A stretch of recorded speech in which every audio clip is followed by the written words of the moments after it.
All right, and here we go, man. This is going to be a fun episode. This is episode 17, Chat with Gunner, coming to you live right here. This is the first one that we're going to try to do via webcam. We're doing this one in Google Hangouts, so if this messes up, I'm sorry, but if it doesn't, it's going to be a blast because I have my man, performance coach, author of Raise Your Game, Alan Stein Jr. What's up, man? Oh, man, I'm excited to, I guess, virtually be here with you, Gunner, man. I've been looking forward to this for a while. Yeah, this is as good as it's going to get during the quarantine. I'm sorry we can't get you in studio. We're going to put that on Ted Alling. That's his fault. But he was the one that connected us about a year ago via Facebook and just social media. And I love looking at your stuff, man. I love following you, seeing what you're doing. I know you're on a little bit of a hiatus right now due to being sheltered in home and not able to leave and do your deal. So just kind of give us an update on how you're doing, man.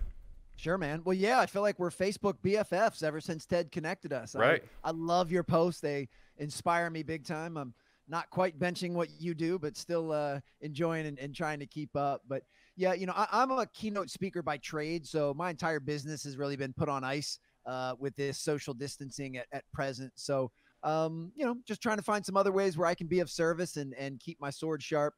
Stay physically, mentally, and emotionally fit, and doing all of those things from home, which is what most people are doing at present. So overall, I'm in great spirits. And when you look at the spectrum of how people are affected by COVID-19, you know, you've got people losing lives and losing jobs and being furloughed and going bankrupt. You know, I'm on the other end of that. You know, I can't go to the gym and I can't get my hair cut. Like, life's pretty good. So there's no complaints from me. Yeah, same for me. Everybody's like, how are you doing during quarantine? I'm like, well, you know, pretty much living the same life, except I had to go buy my gym and bring it to me. Other than that, I'm just growing my hair out because I can't get my hair cut. That's about it. So, I mean, you have the same problems. Yeah, which is okay. I mean, things like this are very helpful to put life into perspective. You know, the other thing that it's done is, you know, while, you know, financially I'm taking a hit since I can't actually work as a keynote speaker, but it's really cemented how much I love what I do. You know, I haven't been on a stage in almost 6 weeks, and man, I miss it big time. And, you know, depending on who you ask, I may not be on one again for another 3 or 4 months. So I do feel like a piece of me is missing, but I'm so glad that reaffirms the fact that I really love what I do. You know, when you miss something in the right space, doing the right things can't take place. Yeah, so about 3 minutes of that conversation was cut off. I'm going to kind of catch everybody up real quick. So we were just talking about how college sports and college athletics might not go on schedule, you know, at the normal time of being ready to go in September due to the coronavirus. And the reason being due to, if you don't go to class, they're not going to put people not going to class into a stadium filled for college football. And if so, maybe without fans. So we were just talking about how crazy that would be to see college sports being played without fans, without that energy, without that atmosphere. And we might have lost a little bit there in between talking about how your business model might change or may not change, or the Zoom calls or the different ways you're having to interact, kind of like some of these people that are having to interact, the comedians without laughter, the entertainers that are not being able to get in front of the cameras as much as they are, not in front of people as much as they are just in front of a camera. It's changing kind of the scope of everything. But I just, again, want to thank you for coming on the show, and hopefully it doesn't mess up moving forward. Hopefully we're good now. You know, part of, you know, I've got a coaching background as a performance coach and have been in athletics my whole life. And that's, you know, one of the rules is you deal with the hand you're dealt and you make the best and you adapt and you're reflexive. So, you know, whatever we got to do to pivot and make this work sounds great. And, you know, the most important part is that we have a fun and engaging conversation that other people will find helpful and useful. Yeah, man. So the main reason I wanted you to come on, I just wanted to talk to you and kind of pick your brain a little bit. And just other people can listen to the conversation. They can hear it, and that's fine. But what I'm taking out of this, I get to actually have a conversation with you for an hour or so, other than just seeing your post and seeing you do your social media. So this is fun for me. Now, what I didn't realize was that you were a big strength conditioning coach, like in the basketball spectrum of things. Was it college? It was mostly the youth and high school level, but I was very fortunate to work for 2 different high schools here in the Washington, D.C. area that have produced over a dozen players in the NBA. So these were really elite high schools, and being able to work at those 2 schools opened up doors for me with Nike basketball and Jordan Brand and USA basketball, which then got me in and around players in the NBA, college players and coaches. I mean, so I've been at every single level and have been able to be a fly on the wall at every single level. But I always found my sweet spot was at high school. You know, I felt like with those kids, I could be more than just a performance coach. I could also be a very positive male role model in their lives. And that was something that was really important to me.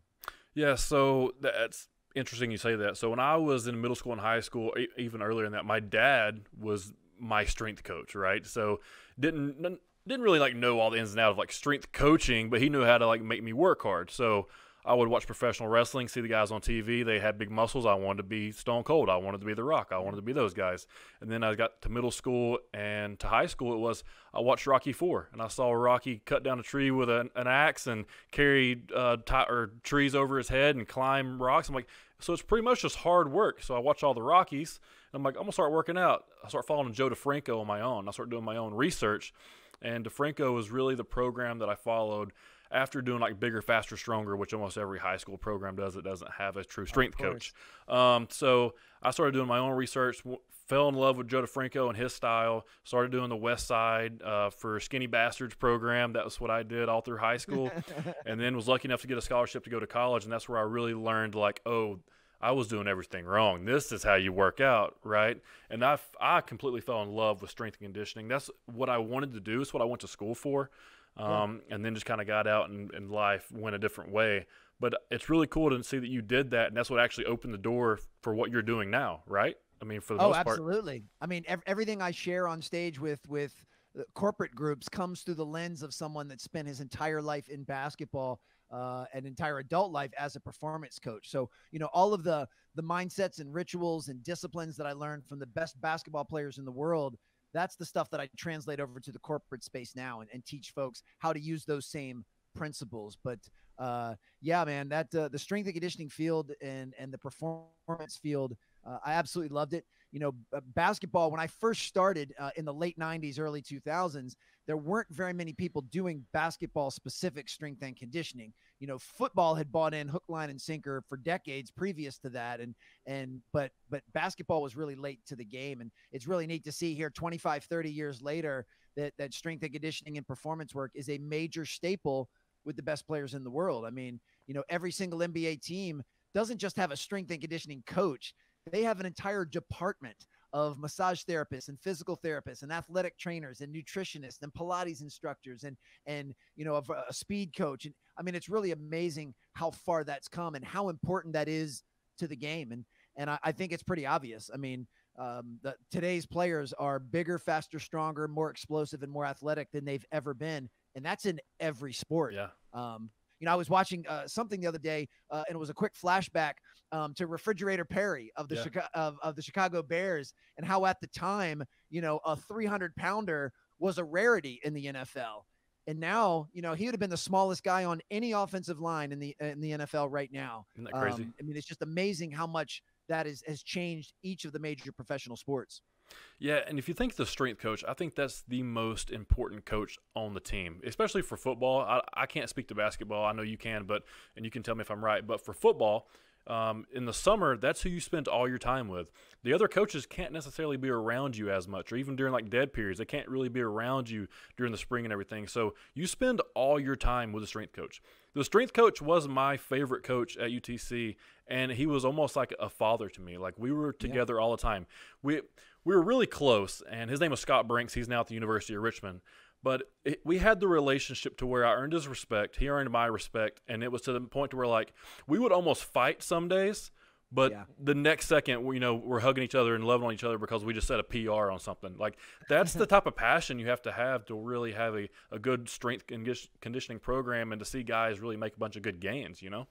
Absolutely. And at the college level, it's no different in basketball. I mean, the strength coach is the only person on staff that can basically be with the players on a year-round basis. Because as you mentioned, with a lot of the NCAA rules, coaches can't do certain things during certain times of the year. And the strength coach just has a different relationship, based on, I mean, you're at your most vulnerable when you're in the weight room or you're on the field running. I mean, you're doing everything to complete exhaustion. I mean, you're absolutely getting blasted, whether you're under the bar or you're out on the field running. So that's another part of it, is almost the emotional intimacy of being around someone when they see you, when you're literally just, doubled over and exhausted in sweat, feel like you're about to puke. and that's the person right there with you, pushing you and coaching you to be even better. So yeah, strength and conditioning coaches, and I think the good head coaches of every sport know that now. They probably didn't know that 20 or 30 years ago, but they know that now, and they really vet their performance division and their strength coaches much harder now. And they look above and beyond just what is this person's training protocol. You know, they also want to make sure that this person can live out the culture and standards of the entire program, that they're going to use the same terminology and reinforce the same principles and core values that the coach has, because ultimately for several months out of the year, they are an extension of the head coach. So it becomes a much more valuable position than just somebody that can help you improve your bench press. Yeah, and you mentioned that nowadays everyone's bigger, faster, and stronger. I'm sure you're watching the Jordan documentary. Have you? Oh, did you? Man. So that's going to be. I watched the first 2 episodes, and it was amazing. I'm kind of sad that they're waiting every Sunday to put out the new episode, because that's something I would have already binge watched all 10 if I could. Oh yeah, if it was on Netflix, I'd have done it in one day. But the fact that it's coming out over the course of the next 5 or 6 weeks or whatever it's going to be, it really shows. And like, I missed Jordan a little bit with my age. I'm 29. I barely missed Jordan as far as like being in that era. So it's a great reminder of like how competitive and how much of a drive he had to just be the absolute best. I know he says that, like, I might come across as an asshole after this thing's over, and it's true, but your greatest winners and your most competitive people are going to come across as assholes. They're the A personality that just want to do whatever it takes to win a game or to win a drill. I mean, he punched Steve Kerr in the face. I mean, you got to, like, he does what he's got to do to win. But he stood out in that era because genetically he was just gifted, and he was also training differently, more so than other people were training at the time. He was kind of ahead of the curve. Would you agree with that? Oh, way ahead of the curve. Well, to put this in context, so when I graduated college in 1999, I graduated from Elon, so I'm 44, and when I graduated, less than a third of NBA teams even had a strength and conditioning consultant, and the vast majority that did, and I'm not even saying this for dramatic effect, this is truth, their strength and conditioning consultant was usually the biggest guy at the local Gold's Gym, just somebody that looked like they knew what they were talking about when it came to weight training. So when you think, back then, and that's even, at 99, that's even before Jordan's winning all these titles. I mean, he was on a progressive strength and conditioning program. After he'd been beaten by the bad boys of the Pistons a few times and their physicality was too much, he decided just to go in the weight room and start getting stronger.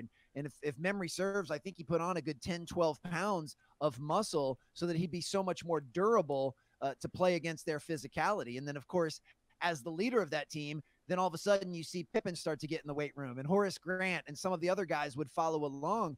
But it certainly helps when the best player in your sport, and arguably the best player to ever play the game, is the one that says, yeah, this is the new normal. Right. Basketball players should be strength training, because up until that point, there was always the old myth that you would become too muscle bound and inflexible, that it would ruin your shot, which is why guys like Magic Johnson and Larry Bird, who were also phenomenal players, but those guys never touched weights or did any type of training. And Jordan is the one that kind of segued that. And now you look at today's players, LeBron James does this stuff, on a daily basis, and not even just weights. I mean, he's doing Pilates and cold tubs and massage therapy and yoga and all of this different stuff. I mean, there was something that came out a couple of years ago that LeBron, out of his own pocket, spends $1.5 million just on personal development and personal physical fitness type stuff. I was just about to say that.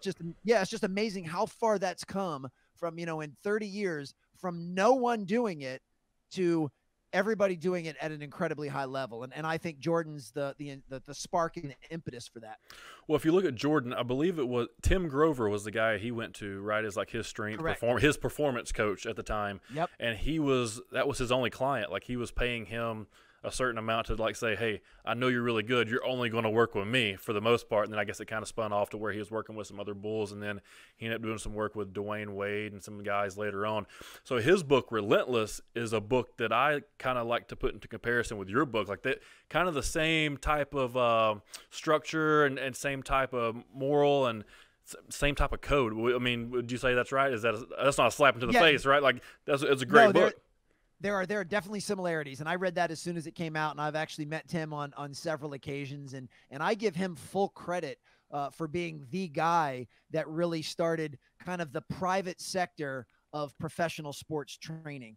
He was one of the first guys that as an individual made his living training individual athletes, especially at that high level. And really, he was the guy that I tried to mimic my business after, even though I chose to cater to the high school level. That was really how I got started out of college, was training high school athletes, but training them with the same methodologies that a professional would be trained. So we basically our proposition to the athletes here in the DC area was, we're going to give you professional training at a high school rate for high school age players. And it worked really, really well. So yeah, I give Tim Grover full credit for being the guy that really started that wave. Yeah, because I guess I was listening to his book on an audio book, and then somehow or another, me and Ted kind of got in contact, and you came about that. I don't know if I might have posted a quote from that book or something, and then Ted was like, hey, you might want to check out this book. And then your book was very similar, same type principles. I loved it. So how's that going? Good book sales? You got another book coming out? I know you have the manuals with the Raise Your Game book. Speak a little bit about that. Book's been going well, and I've actually seen a nice bump in sales during the quarantine, only because lots of coaches have been investing in team sets for their team. And, to practice proper social distancing, they either mail each of their players a copy, or they just put them out on their front step and tell the players to come pick them up. And then they do kind of a team book read. Like, all right, everyone's going to read chapter 1 this week, and then we'll jump on a team Zoom call next Monday and let's discuss it. So that part's been pretty cool. And yeah, now that I've got a little more discretionary time, having been grounded from going out to speak, I am working on a second book right now, which the proposal for that's almost done, that I'll be able to pitch to my publisher. So trying to make the most of the gift of having a little bit more time at present. Yeah, I figured you would. That's why I asked that question. That's great, man. So how exactly, I know you've kind of talked a little bit about it, but like, how exactly do you decide this is what I want to do? I know you're working with the youth camps and the younger kids, the middle school, the high school age kids, and you're with the different foundations, but how did you jump into like, all right, now it's my chance. I need to jump into keynote speaking. I need to use all of my life experiences that I've been around. Tell some great stories that I have. I know you have a great Kobe Bryant story. I'd love for you to share that as well. But how did you decide just to go ahead and just jump straight in and not do the 9 to 5, not do the normal career path, and just do your own thing?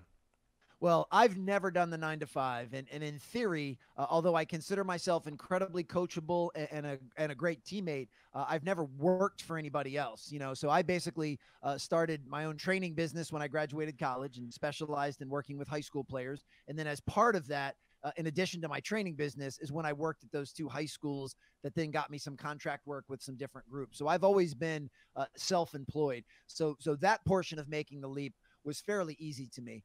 I think if you've been in a 9 to 5 job with benefits and a set salary, to leave that and go out on your own is a much harder jump. So for me, it was just second nature. But I was taught at a very early age that you need to find what it is that you love to do, find what it is that you're really good at, and then find where those 2 points intersect. And wherever those 2 points intersect, that's your strength zone. And if you can do things in your strength zone, you increase your chance for happiness, for fulfillment, for success, for significance. And for almost 20 years, that point of intersection was in the basketball performance space. But over time, my interest in helping folks improve athletically started to fade a little bit. I could tell that I was getting closer to burnout of just focusing on sets and reps and programming. I was much more interested in things like leadership and creating championship cultures and accountability. So I just decided to make a pivot and just said, hey, I've spent some time here and I've learned so much, and I've had a good influence over some really important people in my life. Now it's time to do something different. And I'm somebody that I embrace change. I embrace a new challenge. And I've always wanted to be a speaker. I've been listening to, I guess you'd call them motivational speakers my entire life, and always thought that was something that I wanted to do. So yeah, 4 years ago, I just decided to make that transition. And really, I'm still talking about the same types of principles and disciplines and lessons. I've just pivoted to a new audience. So instead of talking mostly to 15 and 16-year-old male basketball players, now I'm speaking mostly to people in the corporate world. That's awesome. That's really cool. And I saw you had a great portfolio of guys and companies that you work with directly from your website, which is what AlanSteinJr.com. Is that what it is? That is it. Yeah. The one. It's just really cool, man, because it's always something that I've wanted to do. I've kind of you said you listen to motivational speakers and motivational talks all the time, and you're probably listening to podcasts when you're working out. If we're kind of similar, and you listen to your Tony Robbins and your Eric Thomases and your Inky Johnsons, and you're listening to all this stuff, and that's what I've always done as well. And you have those people that do that, and the people that don't do that. The people that don't, like, they're like, how do you listen to podcasts all the time? How do you just listen to people speak about being positive all the time? It's like, bro, you got to have it every day. It's like taking a shower. Like, you just don't get rid of it. Like, every day, there's a reason for me not to get out of bed. There's a reason for me not to go work out. There's a reason for me not to get to work on time. There's all these different things. A reason for me not to be like a good son or a good boyfriend or a good, whatever it is, a good role model. And you have to have those little pumps of motivation and pumps of inspiration, each day, just like taking a shower to smell good.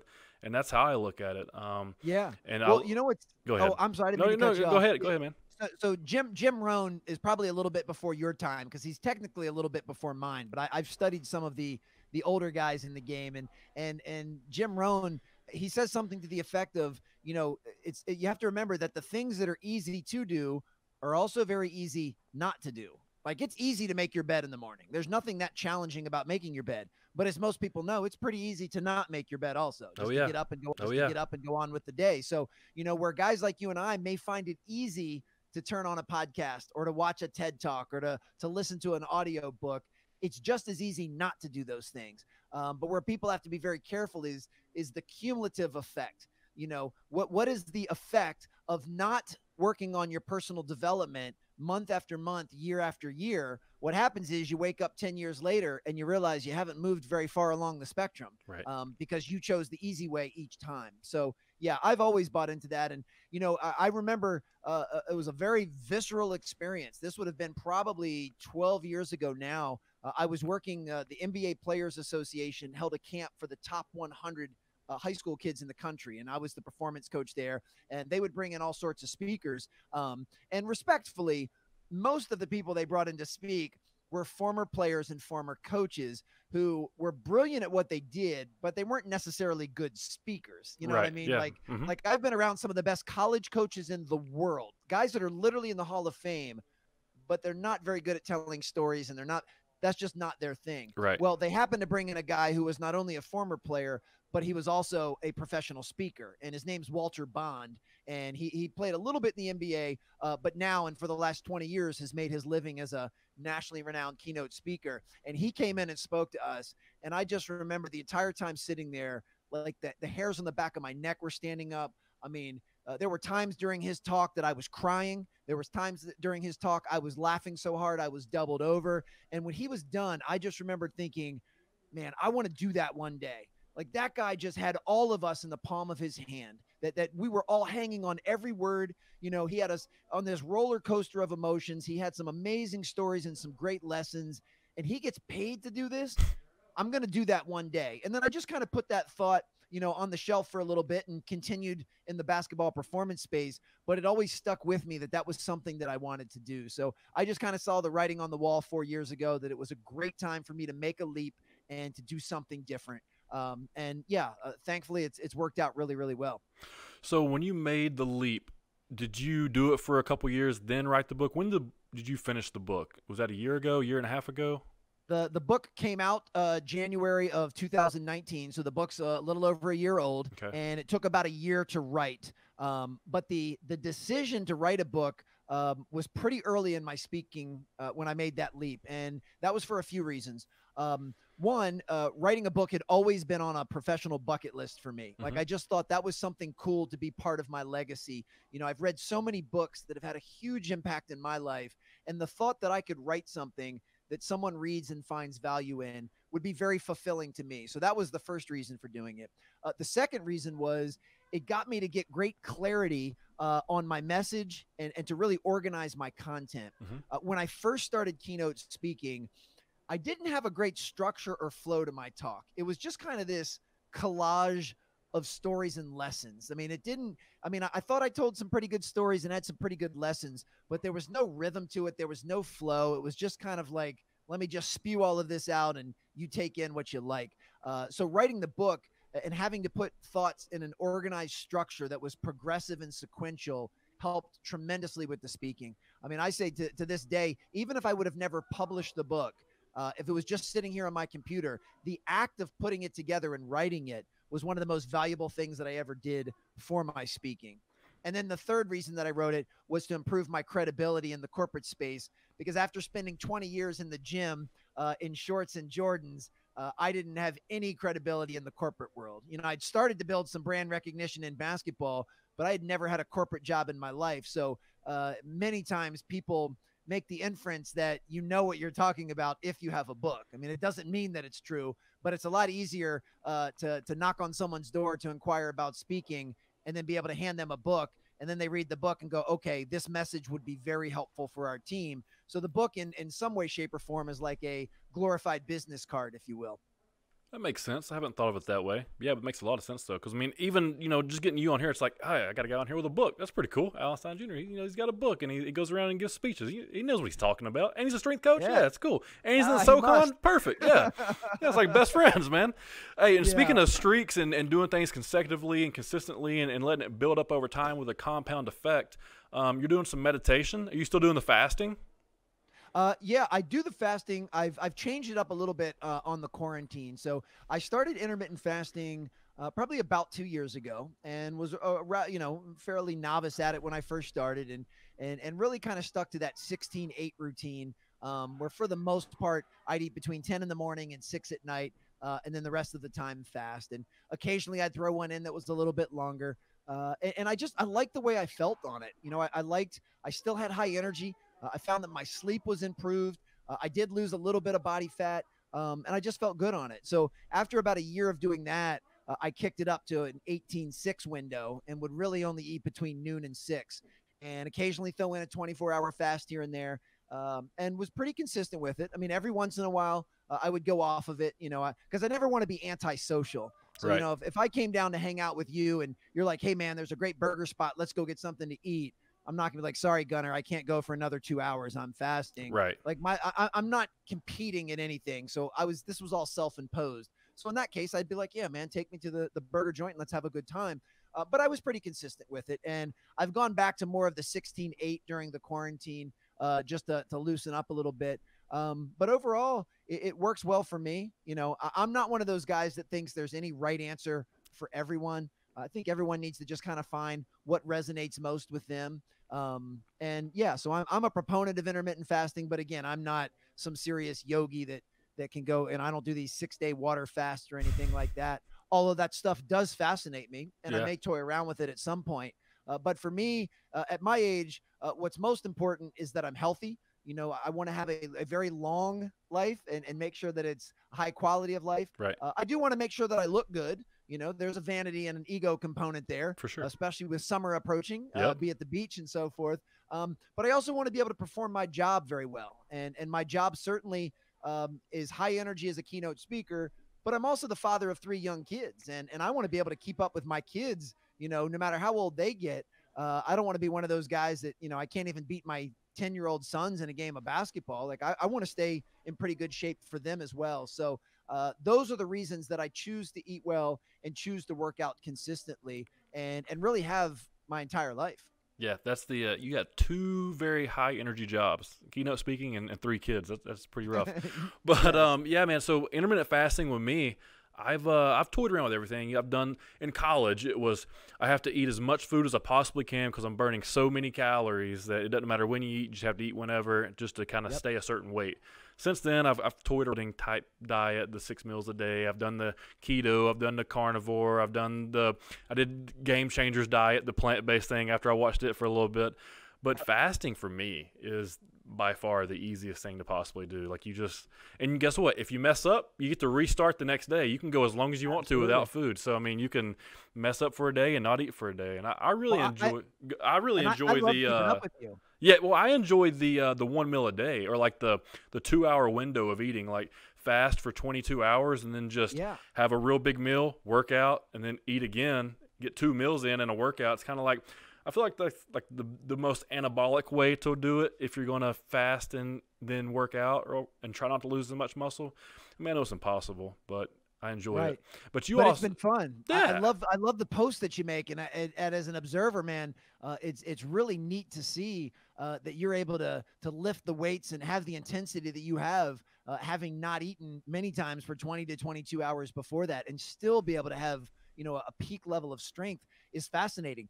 And that's why I think it's neat to try these different things and experiment. And I love that you mentioned you tried all of those different types of diets, because I've done them all as well. This past November, I went vegan for the entire month of November, and just realized that I didn't enjoy it. Hmm. I mean, whether or not I was still able to have a peak level of performance, or whether or not my numbers looked better, I just didn't enjoy it. For me, I really like food. Yeah. Thankfully, I do enjoy healthy food. But yeah, I'm one of those guys too that, again, if you want to go out for some burger and fries and a shake, that's awesome. If we want to have pizza, that's cool. Those are never the mainstays of what I eat. I choose to eat rather healthy. But for me, I just didn't enjoy the narrower options of going vegan, but I have lots of friends that do, and it works for them. So that's, again, I watch Game Changers, and they tend to think that everybody should be doing that because it's the best way. And I just find, for me, it's just not ideal. You got to enjoy life Yep. as well. Well, you can find research on both ends of the spectrum, whatever argument you're trying to find. But and now you're also doing the Calm app, or the meditation. I use stuff? Headspace. Headspace. Okay. Meditation app, and absolutely love it. Yeah. So you've been doing like 1,000 days in a row. Is that what I saw? Yeah. Today was 1006. Yeah. It's a 10-minute guided meditation. It's super easy to follow. Very similar to intermittent fasting. I'm very novice when it comes to meditation. But it's become a daily practice. I make my bed and I do my Headspace. Those are the first two things I do every single day.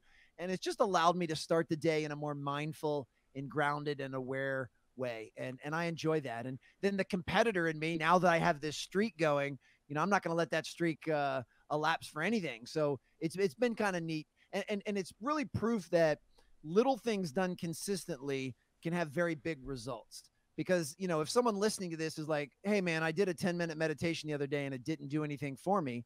Well, yeah, of course not. One 10-minute block of anything is not going to do anything for you.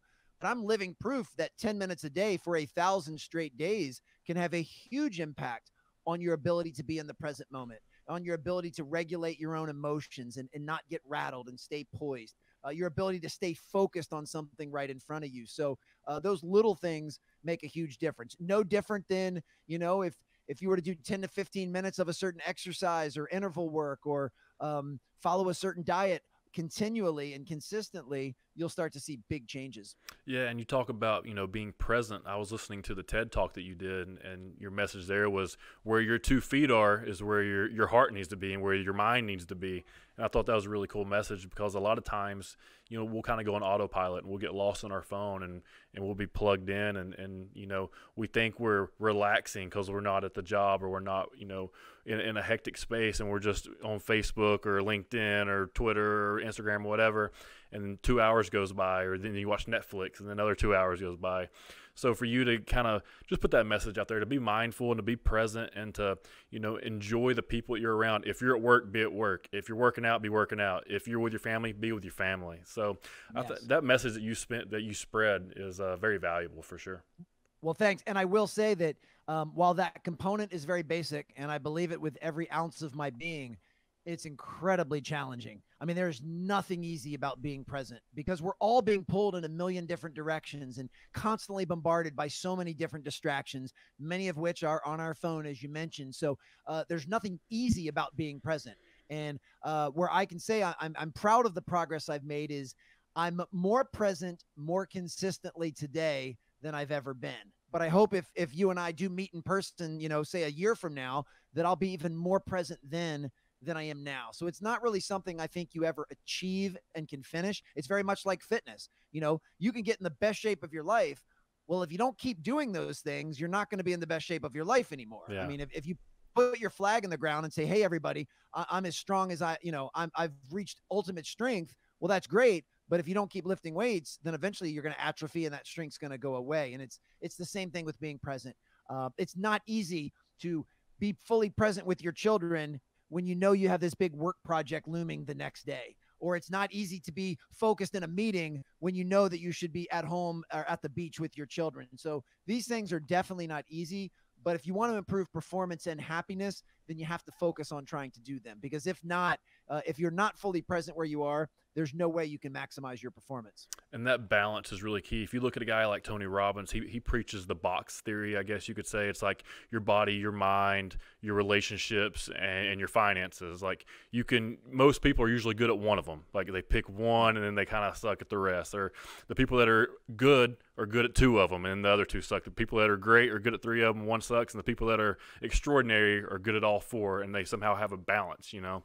What would be your advice on how to like take those boxes and to just put the most benefits into all of them? That way you're seeing good outcomes and not kind of get sucked into the autopilot of just kind of getting washed away with the tide. Well, I think there's two things. I think the most important is to never get bored with the basics. Like in each of those different quadrants that you just mentioned, there are some fundamental principles of what it takes to be good in that thing. Yet people often skip over the basics, or they don't do the basics, and we make life much more complicated than it is. You know, I say all the time that what it takes to be happy and successful is very basic. Now, it's not easy, but it's very, very basic. I mean, what it takes to become as strong as possible is very basic. You know, not easy to do. There's nothing easy about doing the stuff that you do on a regular basis. And I think my light may have just gone out.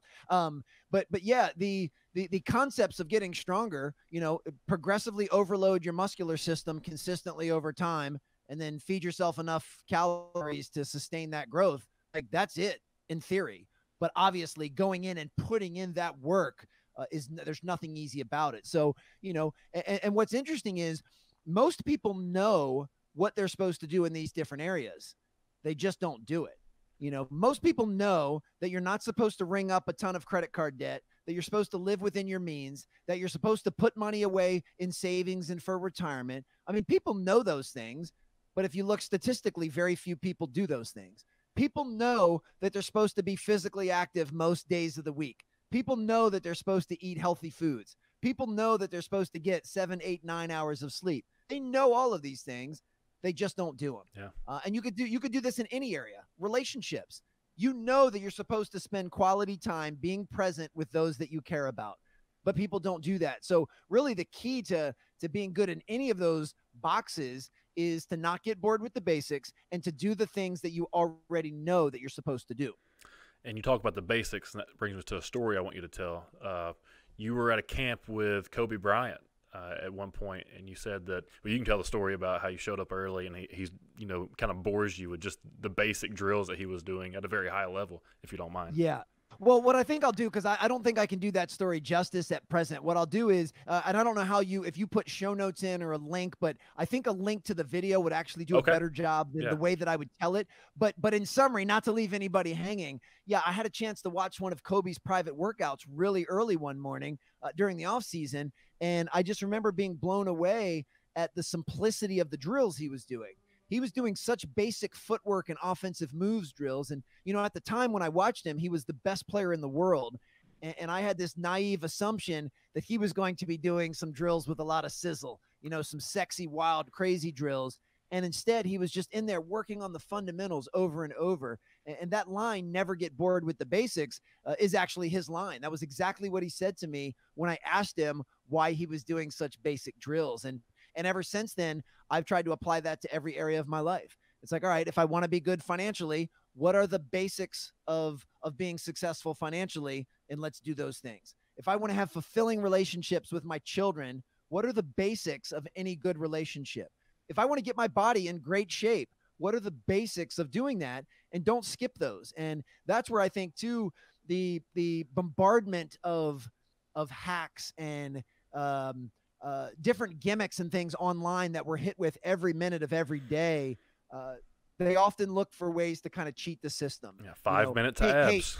Yeah, exactly. Or, you know, take this pill or do this exercise and you'll look like this. And it just doesn't work that way. Yeah. I mean, you know as well as I do, to have any physique is going to be a combination of your genetic predispositions. Mm-hmm. You know, as much as I love The Rock, and I do, I've got a man crush on The Rock, I could never look like The Rock. Right. I could follow his exact diet, calorie for calorie. I could follow his exact workout.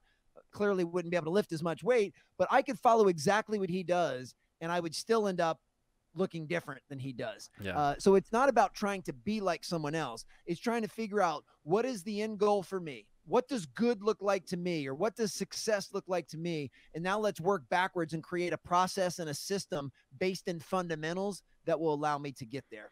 Yeah, so many people judge other people first and try to like compare themselves to the greatest out there, which is good if you're willing to, like you said, look at yourself and be like, what is good to me? And you nailed it.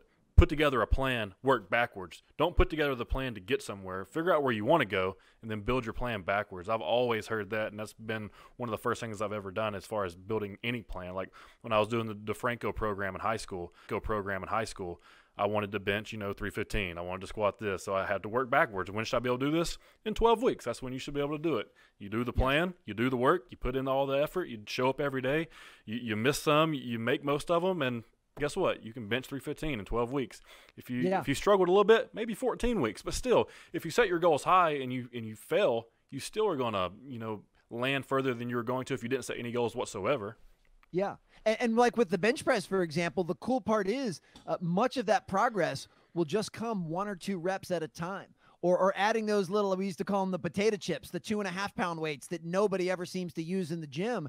But, do the math. If you had, all right, a 2.5 on each side of the barbell, for those that don't do well with arithmetic, that's 5 pounds. I mean, if you were to add 5 pounds every single week over the course of a year, I mean, look at how much weight you'd add. Now, I don't think it's humanly possible to do that. Right. But the key is in the small increments and that's what I've learned being around high performance athletes. And I've been around people that are, elite in the powerlifting space. And I mean, they'll tell you, a 1 rep improvement over a couple week period is remarkable improvement many times, because if you start to add 1 or 2 reps every workout, or add those potato chips every workout, I mean, your progress, you'll eventually get there. And that's the key, is being able to say, all right, if I want to bench 315 and here's where I am now, there's that gap in between.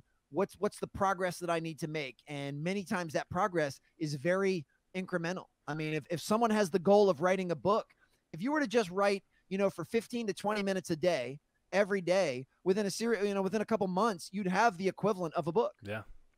Yeah. If you wrote 1 page a day for a year, you've got a 365-page book right there. And you could, I mean, that's not that hard, right? Anybody can do it, but nobody does it. Very few people on this planet put together books. And, a book would be cool eventually one day. I don't think I've lived enough life to write a book yet. I need to wait a little bit longer. But just being able to like speak to a guy like you or other people like yourself that have been able to have these life experiences, put together a book, be able to take a goal, put it on paper, see it actually happen through the actions they're taking, and then still continuing to improve daily by meditating, whether it's by fasting, trying to figure out the best way to be around your family or to build that relationship with your kids, keeping enough energy during your job, and when you're with your 3-year-old, I mean, your 3 kids, I mean, it's very impressive, and it's very cool to see you do all these things, man. No, well, I appreciate that. Well, you're way ahead of the game, at 29 years old. So you're doing a tremendous job already. And that's what you got to do is you keep looking towards those that are a little bit further down the path, but are headed in the direction that you want to head. And you better believe I'm doing the exact same. In order to get ahead and to improve, you don't have to just look at people that are older than you. I mean, like I said, I draw inspiration and I learn from your posts. And I'm, 15 years older than you are. So we can learn from anywhere and anyone if we're open to it. And that's really the key, is just having an openness to improve and try new things. I love the fact that you've tried intermittent fasting. You've tried all these different diets. I'm sure you've tried every workout program under the sun, and you're constantly tweaking and finding what works best for you based on what your goals are and what will make you happy and fulfilled. And that's going to be a constant evolution and constantly reinventing yourself. I mean, to me, that's the key. And that's the fun part.